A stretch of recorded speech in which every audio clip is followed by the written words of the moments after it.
You're listening to Uptown Radio. It's Thursday, March 4th, 2021. I'm Renee Roden. And I'm Laila Dos. New legislation would replace NYPD officers in schools with mental health professionals. Logan said, I'm going to go home, get a butter knife, and I'm going to cut myself. The police came, and, they didn't do anything. Movie theaters are opening back up in New York City tomorrow, but only at 25% capacity. Some theater owners say that's not enough. I could be running all day and night, and I'm still going to run at a loss. New York bars are already open with rules limiting hours and customers. There's a long history of the city cracking down on drinking, and the results have been mixed. And it wound up allowing these thousands of saloons to serve liquor 24/7. New York became the city that never sleeps. All that and more on Uptown Radio. But first, the news. From Columbia Radio News in New York, I'm Karen Manirajo. Governor Andrew Cuomo has refused to resign amid allegations of sexual harassment. Cuomo said in a press conference that he was embarrassed by the allegations. He apologized and said if he made anyone feel uncomfortable, it was unintentional. At least 3 women, including 2 former employees, have come forward with allegations of sexual misconduct by the governor. The Attorney General will review the allegations in an independent investigation. New York is planning to launch a new COVID passport app. The Excelsior Pass was developed in partnership with IBM.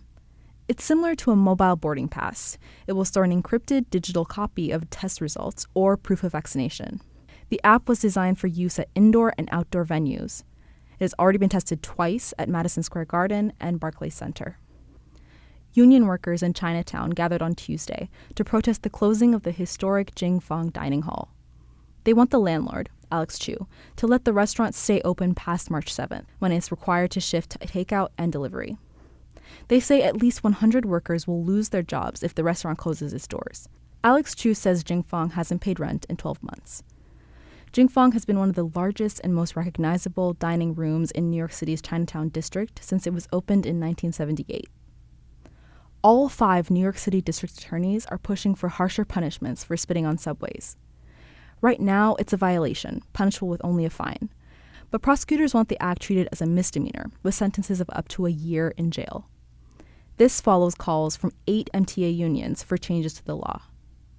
For Columbia Radio News, I'm Karen Manirajo.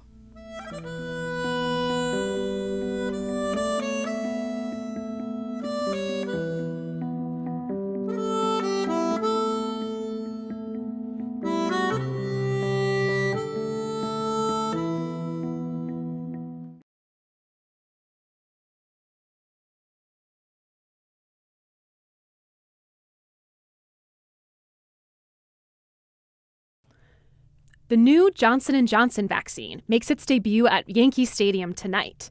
New Yorkers will be rolling up their sleeves for the jab starting at 8 p.m. Or will they? Health authorities are hoping the vaccine will be popular because it requires just 1 shot, but it's a lot less effective, just 72% compared to over 90% for Moderna and Pfizer's 2-shot vaccines. Haley Zhao took a ride on the D train to talk to Bronx residents about the new vaccine and find out whether its convenience will be enough to convince people it's worth taking. It's 9 o'clock in the morning, but 2 long lines have already formed outside the Yankee Stadium. One is for people scheduled to get their vaccines today. The other is for residents who just want to book an appointment. Like Julian Sewer, a home health aide. I'm here for the appointment for the J&J. I don't care when it starts, I'm just making me an appointment. Julian has an underlying condition. He has also contracted COVID twice in the last year. Getting the vaccine, any vaccine, as soon as possible is a matter of life and death for him, which is why he wants the Johnson & Johnson shot. It'll keep you out the hospital and keep you from dying. The other ones, you have to get a second shot. That's more time. They send you somewhere else 3 weeks later for the next shot. I want to get it and be done with it. The J&J vaccine is less effective than its 2-dose counterparts. But with vaccine appointments so scarce in the Bronx, many residents say they don't care. Liza Rodriguez lined up with her mother after coming up empty trying to book an appointment online. Honestly, any vaccine at this moment, anything to get on the list, Any vaccine takes 7 years, so all 3 of them you're taking a chance, but it's better to be safer than sorry, something to protect us. Franklin Pena, a restaurant worker, says the fact that the vaccine is made by an established company like Johnson & Johnson gives him confidence. That company was there a long time ago. Everybody know that company. All of the product is very good. This is American company. That's what we need right now. Betty Blackburn worked at a nursing home for 33 years before she retired. She didn't get to celebrate her 60th birthday last year due to the outbreak. With her birthday coming up in 2 weeks, she's frustrated that she still can't have a proper celebration. I'm going on 61. Next week, 17, still the same thing. It's too much. I pray every day. I said, Lord, whatever it be, I be. For me to take the shot, I take it and be done, with it. We want to get back to normal again. I just want to be safe for my, self and everybody else too. Mayor Bill de Blasio said he is confident that 5 million New Yorkers will be vaccinated by June this year. If the rest of the city is as enthusiastic about the J&J vaccine as these Bronx residents, he might just manage to hit that mark. Haley Zhao, Columbia Radio News. The Johnson & Johnson vaccine is set to roll out today in New York. It requires just 1 shot rather than 2. But many Catholics are concerned. The vaccine used cell lines from fetuses aborted decades ago used both in testing and production. Other vaccines like Pfizer and Moderna only use them in testing. This week, the U.S. Conference of Catholic Bishops and National Advisory Board released a statement advising Catholics to avoid taking the Johnson & Johnson vaccine if possible. But they have said it is essential that all Catholics take any vaccine available to them. Still, many Catholics are confused. Joining us now to discuss the Catholic community's response to the new Johnson & Johnson vaccine is Professor Christina Traina, an expert in Catholic ethics and feminist theology at Fordham University. Professor Traina, thank you for joining us. Thank you for having me. So for those who don't understand what the issue is, can you explain what the concern is within the Catholic community with the Johnson & Johnson vaccine versus the Pfizer and Moderna vaccine? Well, both vaccines are okay to use. The idea is that it's a little bit more acceptable to use Pfizer and Moderna because they use fetal cell lines only developing the vaccine, not manufacturing it, whereas Johnson & Johnson uses fetal cell lines in the development and the manufacture of the vaccine. And it seems like Catholic bishops throughout the country are split and giving different directives. Some say Catholics should take the Johnson & Johnson vaccine only if no alternative is available. Some say they shouldn't at all.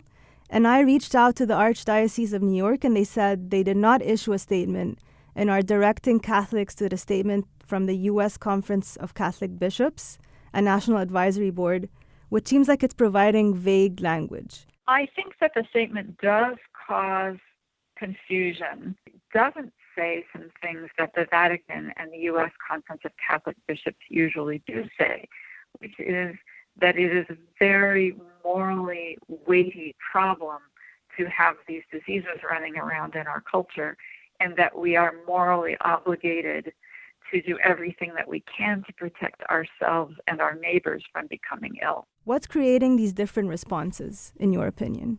It's a division within the U.S. Catholic bishops that runs along these lines. Some are more supportive of Pope Francis, and some are more supportive of the previous Pope, Cardinal Ratzinger, now Pope Benedict XVI, and Pope John Paul II. And speaking of the Pope, he has taken the Pfizer vaccine, and his leadership said that they could fire any clergy who would refuse to take the Pfizer or Moderna options.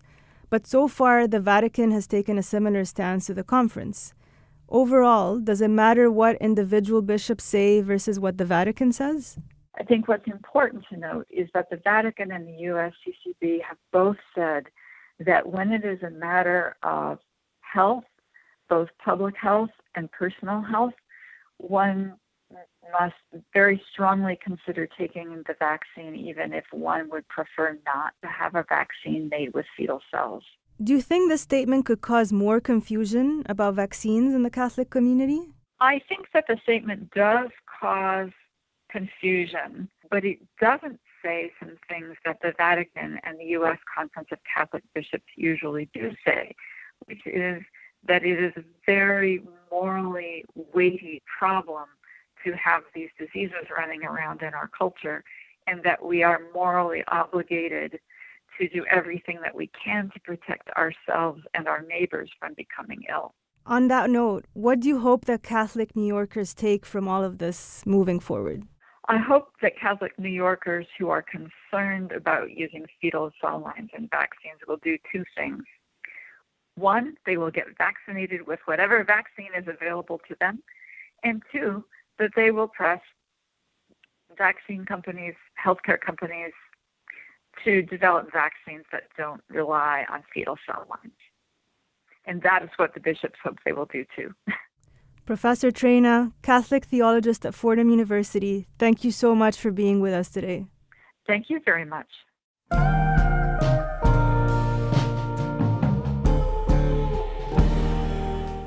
New York City's movie theaters are opening tomorrow for the first time in nearly a year, operating with limited capacity and other COVID protocols in place. The reopening will provide some financial relief to the industry, but as Jack Stone Truitt reports, for the city's small independent cinemas, it also comes with continuing challenges. Unlike most movie theaters, Cobble Hill Cinemas in Brooklyn has had a steady stream of guests these past few months. Or rather, students. The space has been hosting nearby PS58 classes as a way for its students to be together while they learn remotely. This is basically one of the classrooms. Andrew Elgert is standing in the cinema's main theater. He walks down the aisle towards the space between the screen and the front row.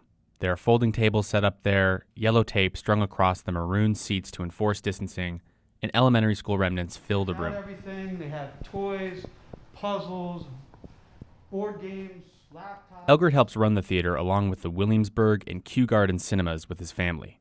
He's the one who gave his father Harvey the good news after Governor Cuomo's announcement last month that theaters would be allowed to reopen, which Harvey says came as a surprise to theater owners as much as anyone else. It was exciting for the first time that, we could even think about being back in business after being closed for a year. But theaters will only be allowed to run at 25% capacity, and with no more than 50 people per room. Andrew says it's not a sustainable model for independent theaters like theirs. Cobble Hill Cinemas has about 600 seats. That might sound like a lot, but national chain AMC's Times Square location has 4,000. I could be running all day and night, and I'm still going to run at a loss. The nearby school pays them a bit, which helps cover the bills, but Elgert had to lay off his family's cinema staff and use up savings just to get through last year. Even before COVID, the city's local theaters were feeling the squeeze trying to compete with megaplexes and services like Netflix. So when newer theaters like the Nighthawk in Brooklyn opened up, they offered truffle butter popcorn and fish tacos along with cocktails, all delivered right to your seat. Here's owner Matthew Vera. Yeah, as far as we're concerned, yes, we're a restaurant. So last March, the Nighthawk did what many restaurants, but few theaters did, and relied on takeout and outdoor dining to keep its business afloat. And since the staff qualify as food workers, they can get vaccinated as they return to work. With the building already open and much of the staff working, Vera only needed to add a projectionist and a few more employees to be ready for tomorrow's opening, when they will be showing Nomadland and Minari. He says ticket sales so far have been good, and the Nighthawk doesn't need to fill as many seats as other theaters to make the same amount of money when its customers are ordering more expensive food and drink.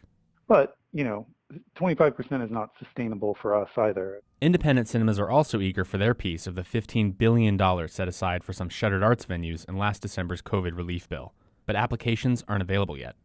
The CDC says going to a movie theater is still less safe than outdoor forms of entertainment, but some health experts say it's not as risky as something like indoor dining, where people are maskless and chatting. For now, theater operators say the most important part of reopening is getting audiences comfortable coming back inside the theater, even if that means running at a loss. Back at Cobble Hill Cinemas, the theater isn't opening until later this month, but operator Andrew Elgert is getting ready, changing the marquee out front for the first time since last March. Almost everybody I walked by was like, "You're opening? When are you opening? What are you going to show? Why aren't you?" He doesn't know yet, so one big letter at a time he spells out, reopening soon. Jack Stone Truitt, Columbia Radio News.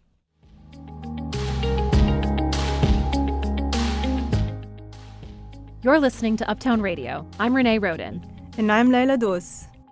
Coming up, why QAnon thinks today is an important day for Donald Trump. Lawmakers and rule breakers at New York City bars. And Christie's auction house looks to the future with digital art. These stories and more coming up.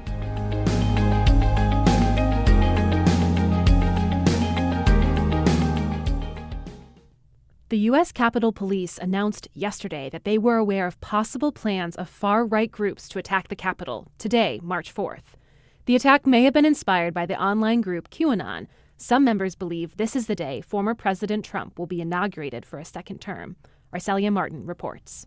QAnon followers believed Trump wouldn't leave office on January 20th. They thought he'd declare martial law and prevent Joe Biden from being sworn in as the 46th president of the United States. Joseph Robinette Biden Jr. do solemnly swear. When that didn't happen, QAnon followers came up with a new date for Trump's inauguration, March 4th. This date is based on the original inauguration day for U.S. presidents. In their view, the last legitimate president was sworn in March 4th, 1869. That would be Ulysses Grant. Number 18. So far, though, no attacks materialized. Supporters were also expected at sites like Trump Tower in Manhattan. Earlier today, outside the building on Fifth Avenue, there were no sign of demonstrators.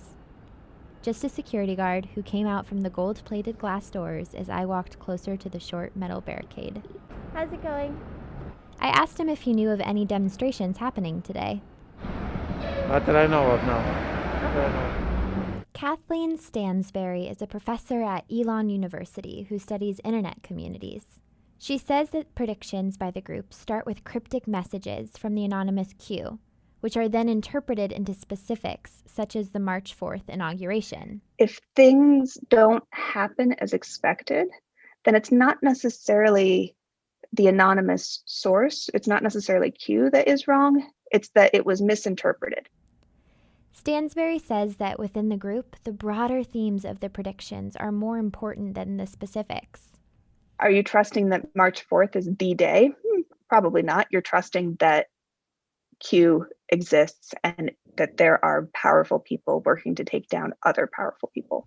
At its core, QAnon is a community, and the social aspects hold the group together, even when the predictions don't pan out. It's not just maybe the difficulty of saying, well, I was wrong about this. It's also leaving groups that maybe they talk to frequently through discussion boards. It's giving up a sense that you know something that others don't. It's changing a purpose. You feel like you're fighting for something important. And all of those are big things to lose. Arcelia Martin, Columbia Radio News. Schools are intended to be havens of learning, but when kids break down, police are usually the ones who deal with it. In February, a package of bills was introduced to the city council that would change the way police respond to students having psychological crises. Authors of the bills say that kids in crisis need mental health professionals, not police officers. Nicole McNulty reports. Diane Robinson remembers the day her son Logan, now 15, was beaten up by 3 kids in the 3rd grade. She says that school safety agents watched the attack, stood by, and did nothing. Safety agents are NYPD officers working in schools. She says after that, every time she took Logan to school, he had an anxiety attack. He would start to shake. He'd start complaining of stomach aches. He was so afraid. He turned red. He'd start to sweat, and he'd hold onto the gate and refuse to step into that school. Her son started running away from school. And then one day, he reached a breaking point. Logan said, I'm going to go home, get a butter knife, and I'm going to cut myself. The police came, and, they didn't do anything. Logan actually hid under a table for about an hour. The safety agents at school weren't able to help, so they called Robinson, and she was finally able to coax Logan into an ambulance. Ashley Sawyer is the senior director of campaigns with Girls for Gender Equity. She says the NYPD is a poor choice to handle students in crisis. We do understand that policing has absolutely nothing to do with preventing students from having those mental health crises. The NYPD employs more than 5,000 safety agents in New York schools. It's one of the largest police forces in the country. They do everything from taking kids' temperatures to handling psychological crises. Sawyer says the schools are relying on police to do too much. She also says police tend to respond more aggressively to children of color. There is no training that is going to change the inherently violent and racist nature and misogynistic nature of policing, period. And so because of that, we have to make demands about investments being made so that students are not in crisis. Instead of police, Sawyer wants to see more culturally competent social workers and nurses in schools to prevent these crises from happening in the first place. I reached out to the Department of Education. They responded with a written statement saying they're hiring an additional 150 social workers to serve schools in communities hardest hit by COVID-19. Sawyer says that's progress, but not nearly enough. A few hundred social workers compared to 5,000 school cops, something's not right. One of the bills introduced last month in the City Council seeks to shift safety agents from the NYPD to the Department of Education. Another establishes new procedures for police responding to students in crisis. It would also require more training in de-escalation and restorative justice techniques, and limit the use of handcuffs. Rohini Singh is a staff attorney with Advocates for Children's School Justice Project and helped the council members draft the bills.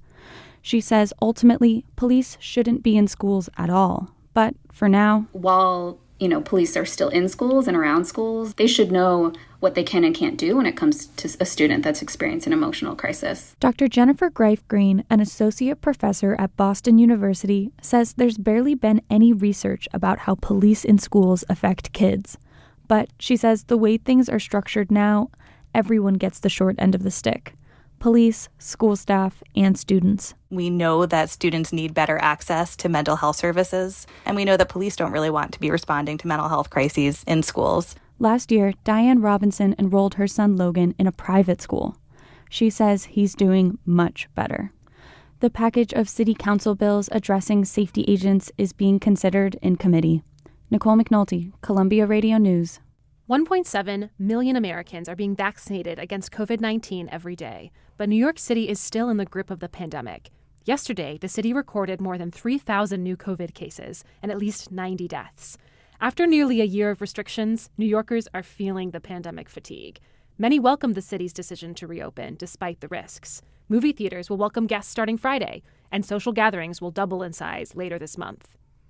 All right, we're joined today by Ali Hamroff, a licensed social worker and psychotherapist, to talk to us about pandemic fatigue and reopening measures. Could you just explain for listeners, what is pandemic fatigue? So one way I really like to think about it is when we're exercising and we start off and we think we got this and we feel really strong. And then kind of as the rests go on, it gets a little harder and we get a little bit more tired. As a mental health professional, have you seen people exhibiting pandemic fatigue who haven't, have lost a loved one or, haven't lost a job this year? Are they still exhibiting signs of this fatigue? I think everyone on some varying level is experiencing it. I think it's this lack of motivation, socialization. People are just kind of itching to get back out. Movie theaters are reopening tomorrow. We kind of have these signs that things are going back to normal. Is that something that you think alleviates pandemic fatigue, or does it kind of create this juxtaposition of uncertainty? It's not black and white anymore. I think back to March of 2020, and it was, New York is in a lockdown. You can't do anything. And I think that was somewhat easier for people because it was so clear. Whereas now, things are open and you can do something, but not everyone feels comfortable to do it. So it's this big question that I get a lot from my clients of what's allowed? What am I allowed to do? Will I feel guilty if I do that? Will I get COVID if I do that? Or will that make me feel better by going out? I have found that the people who are socializing in a safe way, socially distanced, outdoors, wearing your mask, are getting a relief of pandemic fatigue. Is that kind of part of pandemic fatigue, is not knowing how to assess risk? That's a really good question. That's where we've seen the increase in anxiety in a lot of people, of not knowing what's safe, what's allowed. If you were to give listeners your top tips for how to assess risk in a way that's going to protect both your mental and physical health, what would those be? So some things that I always recommend to my clients is sticking to a routine in your day, and stick to it as much as possible, because that creates some stability. And this year, everything has been so uncertain, and that uncertainty can create anxiety. As a mental health professional, what do you think is the most striking outcome of the pandemic from a mental health perspective? In March and April and May and June of 2020, it was about, how is this happening? When is this going to end? What do I do? Figuring out how to work from home, figuring out how to live with your boyfriend or husband, while now it's almost become a little normal. And I think people are now starting to worry about, wait, what is life going to look like when I go back to work? And figuring out how are we going to re-enter the world. And I think that's going to be a bigger challenge than we might anticipate. Allie, thank you so much for being with us today. Thanks so much for having me. And now, the latest from our series, New York Moments. With the horses, we are having fun in this beautiful park, you know? It is my office. Mary, say hello, baby. Oh, it's a microphone. It's not an edible thing, baby. She's looking for some carrots, by the way. Henry, a horse carriage driver in Central Park. My boss is my cousin. He said, Henry, I have a carriages and something in the Central Park. Would you like to ride? And I can teach you everything and you can be the horse and carriage driver. I said, okay. We have beautiful customers from all around the world. Basically, all families and romantic couples are coming. We're spending a great time in the park. Nice jokes, nice photos, and great history. In New York City, you can feel stressful. And you can come over here, spend a time with the animals. You can feed them, you can wash them. You're spending like good time with the animal and boom, you don't have any stress anymore. You're listening to Uptown Radio from Columbia Radio News. Podcast available Thursdays at 5 p.m. The auction house Christie's is shaking up the art world with a new listing, and it's completely digital. The current bid is $3.5 million. Now the art world is wondering, will this change how art is valued? Fei Liu has the story. Christie's has a new listing titled Every Days, The First 5,000 Days. It's by the American artist Beeple. The piece is a multicolored collage of images, a gradient from light to dark, created over 5,000 days. But it's digital, so why pay for art anyone can take a screenshot of or download?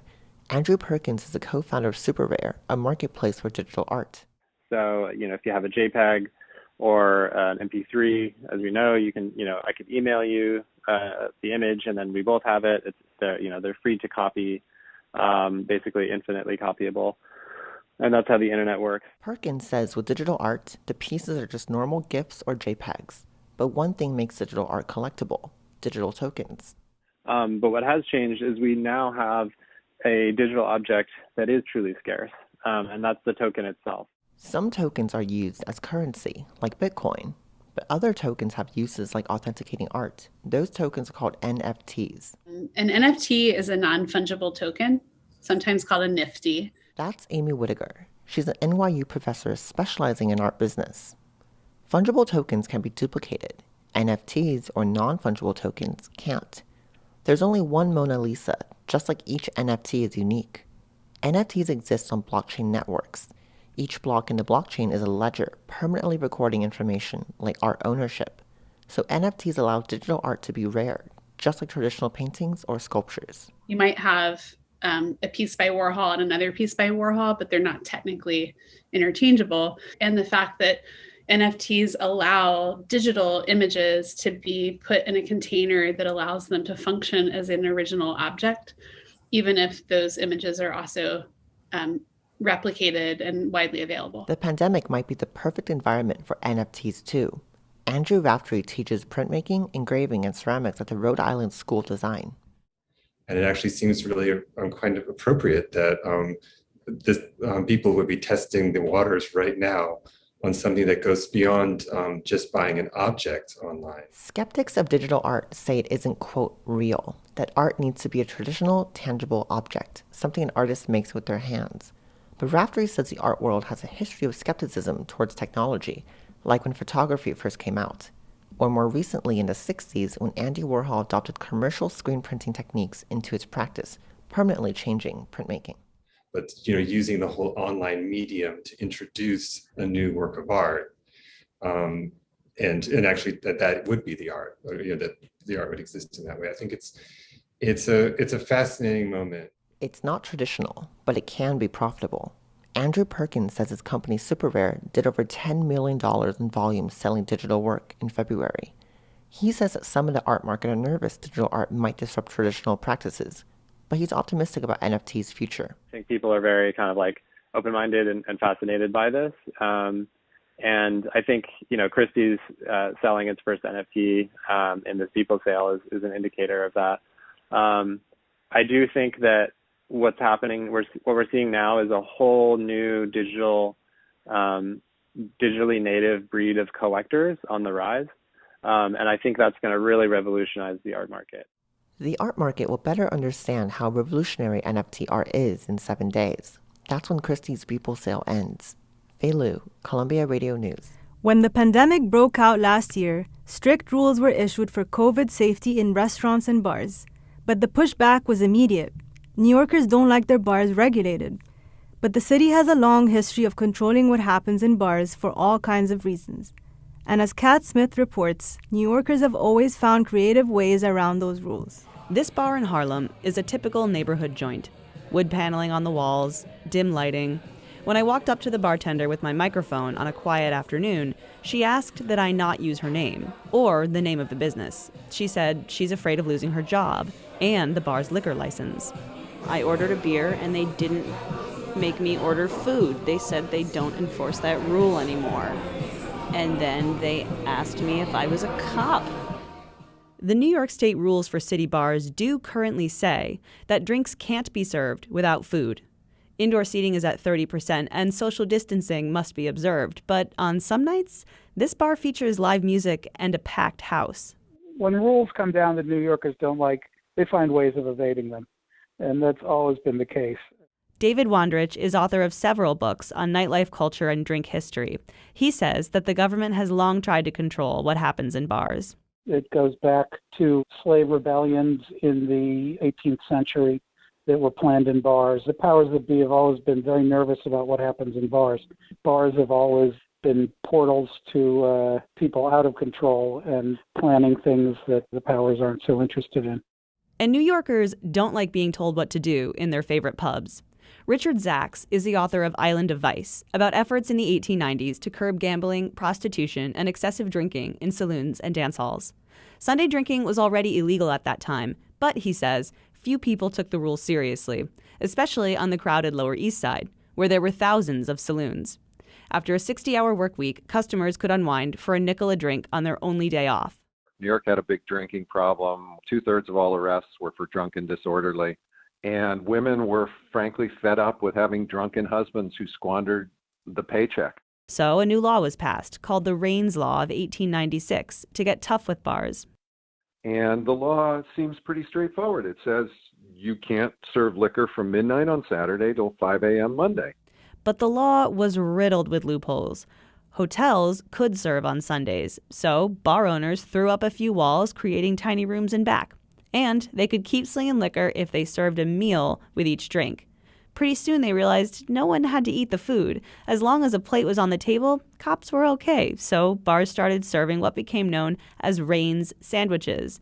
They used them over and over, sometimes for weeks. They were stale bread, mummified ham, rock-hard cheese. I mean, they started turning green. They were disgusting. The restrictive law ended up making the drinking problem worse. And it wound up allowing these thousands of saloons to serve liquor 24/7. There was no time they couldn't serve it, and New York became the city that never sleeps. In 1920, the fight to curb public drinking went national, and liquor was outlawed during Prohibition. In New York, the saloons all closed, but tens of thousands of illegal speakeasies opened in their place. There's bootleg liquor on every American lip, shiny flask on every hip. By the middle 1920s, nightlife is having its heyday for America's dry and high. Today, crowded bars present community health risks more than moral ones, but history suggests many New Yorkers will continue to find ways to dodge the limits on places where they can get together and drink. Kat Smith, Columbia Radio News.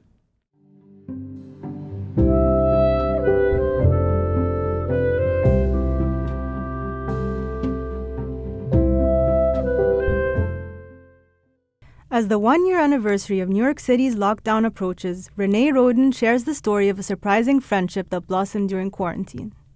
Gordon first entered our lives in 2018. My friend Joey had a party where we met the new roommate he'd been so stoked about. I found a Scottish guy, Joey said, and he seems super cool. Gordon is very cool and very hot.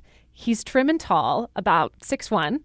He's got sandy hair I would describe as ginger, much to his chagrin, and his eyes are different colors, one green and one blue. Joey describes him as a fox. I assumed he'd have the personality of a doorknob. I didn't really have much interest in getting to know Gordon. I'm a theater dork. He's an insurance underwriter. I figured he was sort of a basic New York business boy with a dash of Scottish and a touch of gay.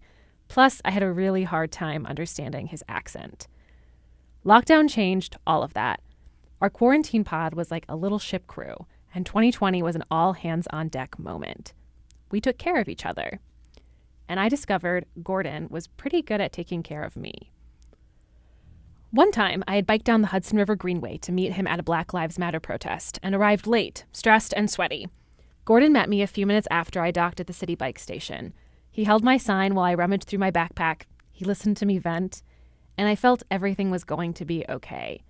In moments like that, where I'm scattered or overwhelmed, Gordon is a concrete presence who grounds me. People sometimes mistake us for a couple. It happens a fair amount, and it's become kind of a running joke. But I wonder if those people are picking up on how I depend on him to calm me down, to buy the extra seltzer for the party, to gossip about the boys we're pursuing, to just be there. A few weeks ago, Gordon announced he was leaving, going 3,000 miles away home to Scotland next month. I put on my best supportive face. I mean, I get it. He hasn't seen his parents, his best friend, or his nephew for over a year. But the next day I called my mom sobbing and said, I know things are going to change, but I'm not ready for them to change yet. And I feel like I'm okay with leaving, even though it's difficult. It is probably though, but it is. It is the right thing to do, I suppose. It is. It is. It is, yeah. Yeah. People don't always stay with you. They come and go. Gordon's going to go. He's going back home to Glasgow where the flat he owns is waiting for him. He's going to find a nice London boy like the Taylor Swift song says. And he's going to see the seals flop up the beach at his parents' house on Tiree.